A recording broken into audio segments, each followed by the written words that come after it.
Commander Velix sat perfectly still in the observation deck of the research vessel. His four eyes were locked on the holographic display floating before him. The images being transmitted from the surface of the third planet were causing his heart to beat in an irregular pattern. He had served in the Galactic Survey Corps for 40 cycles. He had documented thousands of species across hundreds of worlds. Nothing had prepared him for what he was witnessing now. The surveillance drones had been deployed to the human homeworld 3 solar rotations ago. Their mission was simple: gather intelligence on the dominant species before first contact protocols could begin. The drones were microscopic, completely undetectable by primitive human technology. They had spread across the planet's surface, recording everything. The initial reports had been concerning enough.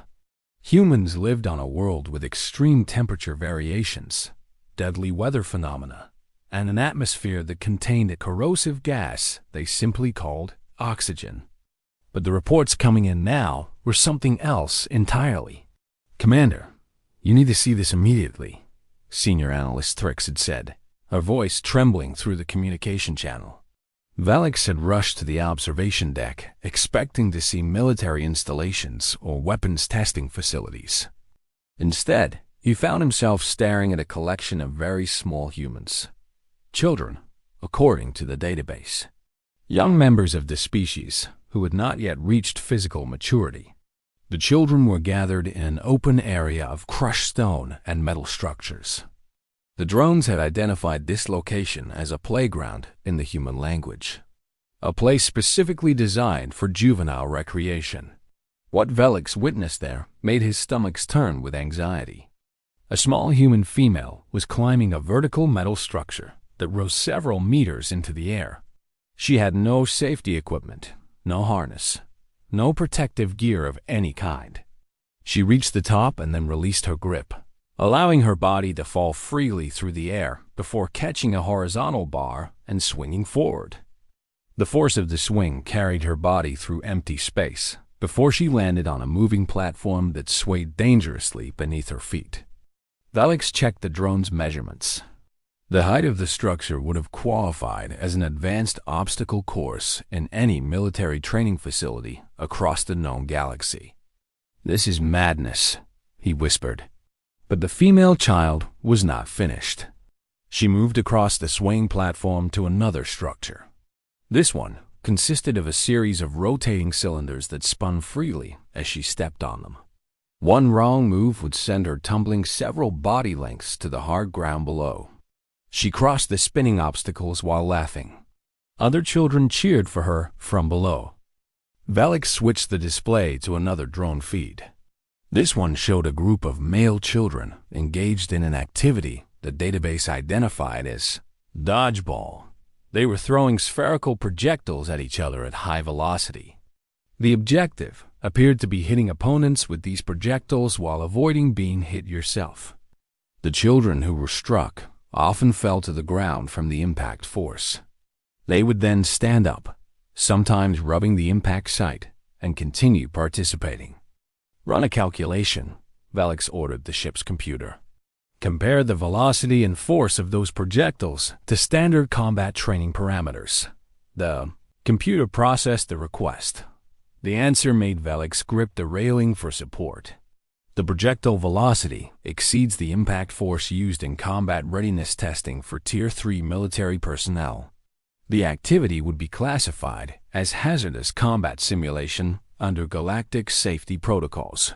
These were children, juveniles who had not yet completed their growth cycle, and they were subjecting themselves to forces that would require safety waivers and medical supervision in any civilized military program.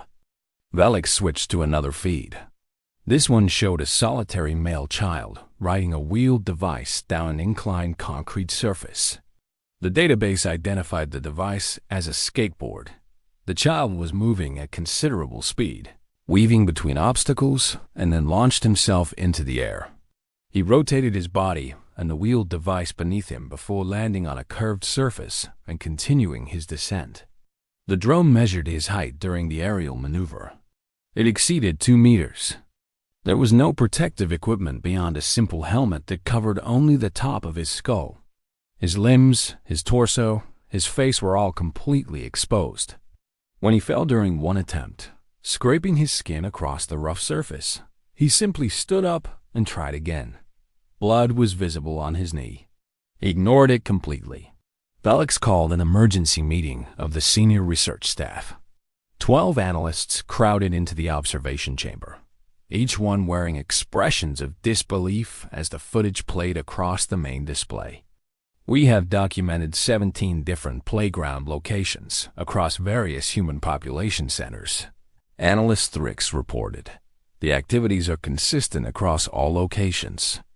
Human juveniles regularly subject themselves to falls, impacts, and physical stresses that would require extensive safety protocols in any other context. Perhaps they are specially bred for resilience, suggested Analyst Morvix. A warrior caste of some kind. Thrix shook her head. Negative. Genetic sampling indicates these are standard human specimens. No enhanced durability. No modified physiology. They are simply normal children. The room fell silent. Commander Velix pulled up another feed. This one showed a group of children engaged in an activity called tag. They were running at full speed across uneven terrain, changing direction suddenly, diving and rolling to avoid being touched by the pursuing child. One child ran directly into a tree trunk, bounced off, and continued running without pausing. Another tripped over a root and tumbled across the ground before springing back to her feet. The impact forces being recorded here, Thrix continued, her voice shaking, exceed those generated in our basic infantry training programs. And these are not trained soldiers. These are children who have received no formal combat instruction. They engage in these activities voluntarily. For entertainment, Morvix pulled up a historical database entry. I found documentation of an activity called War Games. Human children apparently divide into teams and simulate combat scenarios. They throw rocks at each other. They wrestle. They chase and tackle opponents to the ground. Surely this is supervised, someone said. Adults must be present to control the danger levels. Velix zoomed out the drone feed too, showed the wider area surrounding the playground. Several adult humans were present. They were sitting on benches, talking to each other, looking at small rectangular devices in their hands. They glanced at the children occasionally, but made no move to intervene despite the clearly hazardous activities taking place. The adults appear unconcerned, Velix said quietly. They allow this to happen. The implications of this observation settled over the room like a cold fog. If human adults allowed their children to engage in activities this dangerous without concern, what did that say about what the adults themselves were capable of? What kind of species produced children who laughed while falling from heights? Who got up and continued playing after impacts that would hospitalize members of most other species? Analyst Krivik spoke for the first time. Her specialty was cultural development and behavioral patterns. I have been analyzing human historical records. What we are witnessing is not new. Human children have engaged in activities like this for their entire recorded history. In earlier periods, the activities were even more dangerous. They would climb natural rock formations, swim in bodies of water containing predatory creatures, build structures from scavenged materials, and then compete to knock each other off the highest point. Why would they do this? Morvix asked. According to my analysis, it appears to be training, Krivik said. Not formal military training in the way we understand it, but training nonetheless. Human juveniles instinctively seek out risk. They test their bodies against challenging environments. They learn to fall without injury, to absorb impacts, to push through pain and continue functioning. By the time they reach adulthood, they have accumulated thousands of hours of what we would classify as advanced survival training. Commander Velix felt a chill run through his body.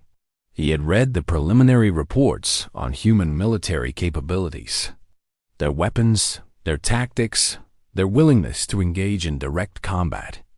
He had assumed these traits were the product of formal training programs, structured education designed to create warriors. Now he understood the truth.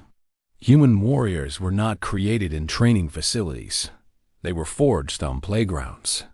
Every adult human walking the surface of that planet had survived a childhood filled with activities that would qualify as extreme survival training by galactic standards. And they had done it while laughing, while playing, while treating life-threatening challenges as entertainment. The drone feeds continued streaming. Children swinging on ropes across empty spaces, climbing structures that swayed in the wind, racing wheeled devices down steep hills at dangerous speeds, throwing themselves into bodies of water from elevated platforms, playing games that involved tackling, throwing, catching, and colliding with each other. "Commander," Frick said, "I have completed a comparative analysis. The physical demands being placed on these human children exceed the requirements for basic combat certification in 14 of the 17 major military organizations in the Galactic Union." Velix nodded slowly. "And these are not soldiers. These are civilians. Untrained children engaging in recreational activities." "Correct, Commander." The observation deck fell silent again. Every analyst was staring at the feeds, watching human children play their dangerous games. The children showed no fear. They encouraged each other to take greater risks. They celebrated when one of their number completed a particularly challenging feat. When they fell, they got up. When they were hurt, they continued. When they were knocked down, they asked to go again. "Recommendation," Velix said finally, his voice heavy with reluctant respect. "First contact protocols should be revised. The diplomatic approach should emphasize peaceful cooperation and mutual benefit. Under no circumstances should any action be taken that could be interpreted as aggressive or threatening." "Commander?" Morvix asked. Velix gestured at the display, where a small human child was climbing to the top of a metal structure 3 times her height, preparing to swing across empty space to another platform. "If their children train like this," he said slowly, "I do not wish to discover what their adults are capable of when motivated. Mark this species as a priority 1 diplomatic concern. Approach with extreme caution and maximum respect." The order was transmitted to the Galactic Council. Along with the order went thousands of hours of drone footage. Images of human children playing games on their playgrounds, climbing and falling and getting up again, laughing in the face of danger, treating risk as entertainment. The footage was reviewed by military analysts across the known galaxy. Training programs were redesigned. Safety protocols were questioned. And a new phrase entered the galactic vocabulary. They called it playground training. It became the standard for measuring combat readiness across all species. Humanity never learned that their first contact with alien civilization was influenced by surveillance footage of children playing tag, climbing jungle gyms, and throwing balls at each other. They never knew that their most dangerous military training program in the eyes of the galaxy was recess. The children continued playing, unaware that their games had changed the course of interstellar relations. They climbed higher. They ran faster. They fell down and got up again. They did what human children had always done. They played.